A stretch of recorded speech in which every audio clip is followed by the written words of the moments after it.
அனைவருக்கும் வணக்கம். நேற்று மதியம் நம்ம முதலமைச்சர் அவரோட கான்வாய் வரும்போது பொதுப்பணித்துறையில் சம்மந்தப்பட்ட 1300க்கும் மேற்பட்ட பொதுப்பணித்துறை சார்ந்த வவுச்சர் ஊழியர்கள் காவல்துறை மூலிமா அடித்து அவங்களை துன்புறுத்தி ஒருத்தர் சீரியஸாகவே காயப்பட்டு ரத்தத்தோட ஹாஸ்பிட்டல் அட்மிட் ஆகப்பட்டிருக்கார். இதை நான் கடுமையாக கண்டிக்கிறேன்.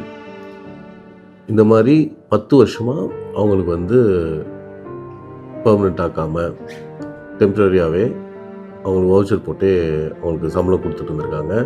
அவங்க கோரிக்கை என்னென்னா, எங்களை பெர்மனெண்ட் பண்ணுங்கிறது தான் அவங்க கோரிக்கை. அதுக்கு இவ்வளோ தீவிரமான ஒரு நடவடிக்கையோ இவ்வளோ பண்ணி தான் அவங்களை கட்டுப்படுத்தணுங்கிறத தேவையில்லை. அதுவும் முக்கால்வாசி பேர் எல்லாமே முதியோர்களாக இருக்காங்க. அவங்கள கஷ்டப்படுத்தியோ புண்படுத்தியோ இப்படி பண்ணணுங்கிற ஒரு அவசியம் இல்லை. எதாக இருந்தாலும் கூப்பிட்டு வச்சு அவங்களுக்கு என்ன பிரச்சனையோ அதை கலந்து பேசி சுமூகமாக முடிக்கலாம்.